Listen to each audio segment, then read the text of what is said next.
मला वाटतं राज ठाकरे यांचा मेळावा आहे, व्हायला पाहिजे. महाराष्ट्राची परंपरा आहे आणि मराठी माणसाला कमजोर करणाऱ्या भूमिका राज ठाकरे यांनी घेऊ नये अशी एकंदरीत आमच्या सर्वांची अपेक्षा. मंत्रिमंडळामध्ये एका विधिमंडळात सगळे खोकेबाई बसलेले आहेत.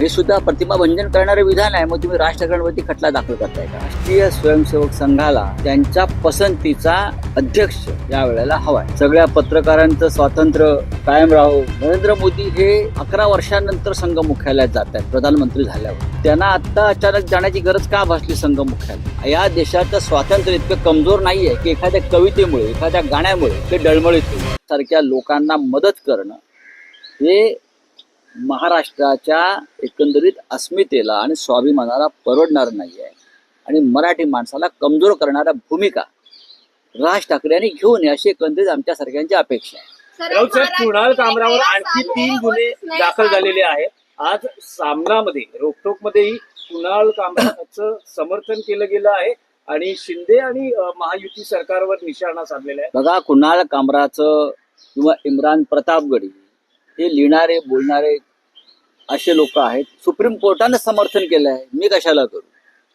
देशाच्या सुप्रीम कोर्टानं सांगितलंय कुणाल कामराला, इम्रान प्रतापगडी, अन्य कोणालाही आपलं विधान आपल्या भूमिका मांडण्याचा पूर्ण अधिकार आहे. या देशाचं स्वातंत्र्य इतकं कमजोर नाहीये की एखाद्या कवितेमुळे एखाद्या गाण्यामुळे ते डळमळीत होईल. हे सुप्रीम कोर्टाने सांगितलंय. असं असताना जर या महाराष्ट्रामध्ये कुणाल कामराच्या विरुद्ध गुन्हे दाखल होत असतील तर ते दुर्दैव आहे. एकनाथ शिंदेचे मंत्री खुलेआम कुणाल कामराचे खून करण्याची भाषा करतात, त्याला टायरवरती उलटा टांगून मारण्याची भाषा करतात. त्यांच्यावरती गुन्हे दाखल व्हायला पाहिजेत. गृहमंत्री तुम्ही खरे असाल आणि गृहमंत्र्यांचं कर्तव्य जर खरोखर बजावण्याची इच्छा असेल तर अशा प्रकारची वक्तव्य करणाऱ्या मंत्र्यांना लाथ मारून हाकलायला पाहिजे. ही तुमची व्यक्तिगत मतं असतील तर कॅबिनेटचा राजीनामा देऊन तुम्ही मतं मांडा. पण राऊत साहेब, जे कुणाल कामरानं गीत म्हटलं किंवा रचलं ते विडंबन नसून प्रतिमा हनन गीत आहे. मला असं बघा, आता गेले काही दिवस एकनाथ शिंदे किंवा त्यांचे लोक ज्या प्रकारचे वक्तव्य करतात ते आमचं किंवा उद्धव ठाकरेंचं प्रतिमा हनन नाही का? आहेच ना. तुम्हाला विधिमंडळात बसून कोणावरही शिंतोडे उडवायचा अधिकार आहे, हक्क आहे. आणि सामान्य माणसाला, कवी लेखकांना, साहित्यिकांना नाही, असं तुम्ही कसं काय म्हणू शकता? माननीय राज ठाकरे आहेत मनसे प्रमुख, त्यांनी सांगितलं की विधिमंडळ सरकार मंत्रिमंडळामध्ये एका विधिमंडळात सगळे खोकेबाई बसलेले आहेत. आता त्या खोकेबाईमध्ये देवेंद्र फडणवीस सुद्धा आले, एकनाथ शिंदे आले, अजित पवार आले, सगळेच आले ना. हे सुद्धा प्रतिमाभंजन करणारे विधान आहे. मग तुम्ही राज ठाकरेंवरती खटला दाखल करताय का? करणारच का? अधिकार आहे त्यांचा बोलण्याचा. ते नेते आहेत, आम्ही सगळे राजकारणामध्ये आहोत. कोणी साहित्यिक लेखक आहेत, त्यांना आपल्या भूमिका मांडण्याचा अधिकार आहे. व्यक्तिगत टीका जर कोणी केली असेल तुम्ही त्याविरुद्ध कायदेशीर कारवाई करू शकता. देशाचं संविधान याने वाचलेलं नाही. एकनाथ शिंदे यांनी त्यांच्या दरेगावात जावं, संविधानाचं पुस्तक घेऊन, आणि त्यांचे जे कोणी मंत्री लोक आहेत त्यांच्याबरोबर त्यांनी संविधान वाचनाचा कार्यक्रम ठेवावा. बोलिए. महाराष्ट्र का नया साल है और इस नए साल के शुरुआत में पीएम मोदी नागपुर में आए, क्या ये नई कोई शुरुआत है संघ और बीजेपी? बात ऐसी है कि आज हिंदू नववर्ष है, महाराष्ट्र में मराठी नववर्ष है. बहुत पवित्र दिवस रहता है, एक त्योहार है सबका. सब जगह पे आज शोभा यात्रा भी निकल रही है. कल ईद है. मोदी जी ने ईद की सौगात लगभग 40 लाख मुस्लिम भाइयों के घर घर तक पहुंचाई है और भाजपा के कार्यकर्ताओं को काम दिया है कि मस्जिदों में जाओ, हाँ, मुस्लिम मोहल्ले में जाओ, सबको गले लगाओ. ये अचानक उनको क्या हो गया मालूम नहीं मुझे. अचानक जब चुनाव आता है तो उनकी भाषा अलग होती है कि देश में मुसलमान नहीं रहने चाहिए. लेकिन अब जब बिहार का चुनाव आने लगा है और इंटरनेशनल प्रेशर बढ़ गया है तो मोदी मुसलमानों के भी मित्र बनने की कोशिश कर रहे हैं. लेकिन ये ढोंग. लेकिन आज मोदी जी जाएंगे संघ मुख्यालय में, अच्छी बात है. 10 साल में नहीं गए, प्रधानमंत्री बनकर 10 साल हो गए. मोदी जी ने संघ से दूरी रखी थी, एक दीवार थी. लेकिन अब लोकसभा में संघ के कार्यकर्ता सक्रिय नहीं. और महाराष्ट्र में सक्रिय थे, उनका परिणाम जरूर दिखा है हमें भी। तो मोदी जी गए हो गए कुछ भागवत साहब से बातचीत करने के लिए। क्या लेकिन ये प्रेसिडेंट के बारे में, बीजेपी प्रेसिडेंट के बारे में देखिए, अभी तक भारतीय जनता पार्टी के राष्ट्रीय अध्यक्ष का चयन होना चाहिए था, लेकिन उनका अंतरूनी मामला है और मेरी जानकारी संघ चाहता है कि उनके चॉइस का राष्ट्रीय अध्यक्ष बने, इसलिए ये मामला रुक गया। तो यही मोदी जी है जो कह रहे थे कि बिना संघ के बाद बिना संघ की मदद से 400 पार करेंगे। हाँ, ऐसा उनका कहना था। तो नहीं हो गया ना। मोदी जी ने कहा था, नड्डा जी ने कहा था, सब हवा में थे, तो संघ ने उनकी हवा निकाल दी। जरूर महाराष्ट्र में जो निर्णय आए हैं उसमें संघ का भी योगदान है। बाकी ये चोरी मारी ये किया है ये लोगों ने, वोटर लिस्ट में गड़बड़ किया है, पैसा बांटा है, लेकिन ये करने के लिए भी संघ की ताकद लगी है। उदय सामंत ने म्हणताय की एकनाथ शिंदे जे आहेत बाळासाहेब ठाकरेंचे खरे विचार घेऊन पुढे चालले आहेत। सर आज राज ठाकरे की सभा है। उदय सामंत के बारे में क्या बोलते, 10 पार्टी बदलने वाला आदमी, कभी कांग्रेस में, कभी राष्ट्रवादी कांग्रेस में, कभी शिवसेना में, कभी शिंदे गठ में, कल बीजेपी में भी जा सकते हैं। ये कहेंगे बाला साहब ठाकरे का असली वारस कौन है? कभी बाला साहब ठाकरे को मिले है क्या ये व्यक्ति? ये तो बाला साहब ठाकरे के बाद पार्टी में आए हैं। ऐसे गंदे लोग हमारे पार्टी में आए थे, मुझे आश्चर्य है। मैं तो उनसे हमेशा दूरी रखी है, लोगों से, ऐसे लोगों से जो एकनाथ शिंदे जी को बाला साहब ठाकरे के असली वारसदार मानते हैं, ऐसे बोलने वाले लोगों की गंदगी से मैं हमेशा दूर रहता हूँ। ये महाराष्ट्र के दुश्मन है ऐसे लोग जो ऐसी बात करती है। अरे ये तो मोदी जी के विचारों के वारस हो सकते हैं, अमित शाह के, फडणवीस के, वो भी बहुत बड़े लोग हैं मोदी शाह। जहाँ सत्ता है, ये डर के मारे भागे हुए लोग कभी बाला साहब ठाकरे के विचारधारा के वाहक नहीं हो सकते। बाला साहब निर्भय और बेडर, वो कभी किसी के सामने झुके नहीं। उदय सामंत जी, इतिहास पढ़िए। चले राज ठाकरे की सभा है।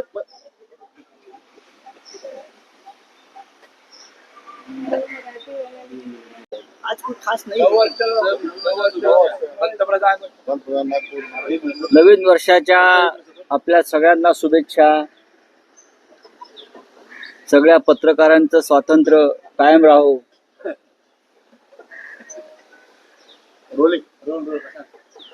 आता गुढीपाडवा 9 वर्ष आहे आणि कसं पाहताय नव्या वर्षाकडे? नवीन वर्ष आहे, गुढीपाडवा आहे, मराठी नवीन वर्ष, हिंदू नवीन वर्ष, अशा अनेक गोष्टींनी आजचा दिवस हा वैभवशाली असतो। आज सर्वत्र महाराष्ट्रात खास करून शोभायात्रा निघतायत, विचारांची पण देवाणघेवाण करणारे काही मेळावे होत आहेत। मला वाटतं राज ठाकरे यांचा मेळावा आहे, व्हायला पाहिजे, महाराष्ट्राची परंपरा आहे। त्यानंतर देशाचे पंतप्रधान नरेंद्र मोदी आज नागपूरला संघ मुख्यालयात येत आहेत। त्यांच्यातला संघ स्वयंसेवक जागा झालेला आहे। काही दिवसापूर्वी सौगाते मोदीमुळे त्यांच्यातला एक निधर्मी राज्यकर्ताही जागा झाला होता। आजच्या गुढीपाडव्याला हे एक महत्व आहे की आमचे मोदीजी हे ईद आणि हिंदू नववर्ष एकत्र साजरं करतात। त्याच्यामुळे आम्हाला आनंद आहे। हा देश अशाच पद्धतीनं चालला पाहिजे। मोदींनी जर त्यांच्या अंधभक्तांना नियंत्रणाखाली आणलं तर नक्कीच या देशामध्ये सुखशांती, समृद्धी आणि शांतता नांदेल। दुर्दैवाने तसं घडत नाहीये। मोदी स्वतः वेगळं वर्तन करतात आणि त्यांचे अंधभक्त टोकाचं वर्तन करतात। निवडणुका आल्या की मोदी या देशामध्ये इतर कोणते धर्म नांदतायत याचा विचार करत नाहीत आणि मग ते एकधर्मीय राज्यकर्ते होतात निवडणुका आल्यावर। आणि मग त्यानुसार मतांची गणितं मांडत मग ते या देशामध्ये तणाव कसा निर्माण होईल आणि तणावातून मला फक्त हिंदूंचीच मतं कशी मिळतील याचा विचार करतात। पण कालपर्यंत ते सौगाते मोदी वाटत होते मुस्लिम मोहल्ल्यात जाऊन मशिदीत जाऊन, आणि आज ते संघ मुख्यालयात गेलेले आहेत. स्वागत करतो. देवेंद्र फडणवीस पण गेले. नाही, देवेंद्र फडणवीस जाणारच ना, सगळ्यांनी जायला पाहिजे, त्या चुकीचं काहीच नाही. विचारधारा त्या संदर्भात जरी आपले मतभेद असले तरी आपल्या देशामधल्या या महत्वाच्या संस्था आणि संघटना आहेत, आपण त्यांचे विचार समजून घेतले पाहिजे. एकेकाळी आमच्यासारखे लोक सुद्धा संघाच्या अत्यंत जवळ होते, पण गेल्या 5-10 वर्षामध्ये भारतीय जनता पक्षाने ज्या प्रकारे संघाचा विचार हा वेगळ्या पद्धतीनं मांडण्यास सुरुवात केली, त्यामुळे या देशामध्ये द्वेषाचं वातावरण निर्माण झालं. हा आमचा वाद आहे. राऊत साहेब, हा. देशातले असे दुसरे पंतप्रधान आहेत जे संघ मुख्यालयाला भेट देतात. यापूर्वी वाजपेयी यांनी भेट दिली होती आणि त्यानंतर नरेंद्र मोदी आहेत. अटल बिहारी वाजपेयी यांनी संघ मुख्यालयाला भेट दिली होती, पण नरेंद्र मोदी हे 11 वर्षांनंतर संघ मुख्यालयात जात आहेत प्रधानमंत्री झाल्यावर. त्यांना आत्ता अचानक जाण्याची गरज का भासली संघ मुख्यालय? हा एक संशोधनाचा विषय आहे. भारतीय जनता पक्षाच्या राज्य पद्धतीवर संघाचा पगडा वाढतो आहे, हे सत्य आहे. अटल बिहारी वाजपेयी अडवाणी हे संघाचे स्वयंसेवकच होते आणि त्याच्याविषयी आक्षेप असण्याचं कारण नाही. संघाचे स्वयंसेवक असल्याचं त्यांनी मान्य केल्यामुळेच जनता पक्षाची राजवट कोसळली दुहेरी सदस्यत्वाच्या प्रश्नावर. पण गेल्या 10-11 वर्षापासून प्रधानमंत्री मोदी किंवा अमित शहा गृहमंत्री किंवा अन्य सगळे प्रमुख लोक हे सत्तेत आहेत, पण प्रधानमंत्री साधारण 10 ते 11 वर्षानंतर त्यांना संघ मुख्यालयात जावं असं वाटतं. त्याबाबत त्यांनी आपलं मन मोकळं केलं पाहिजे.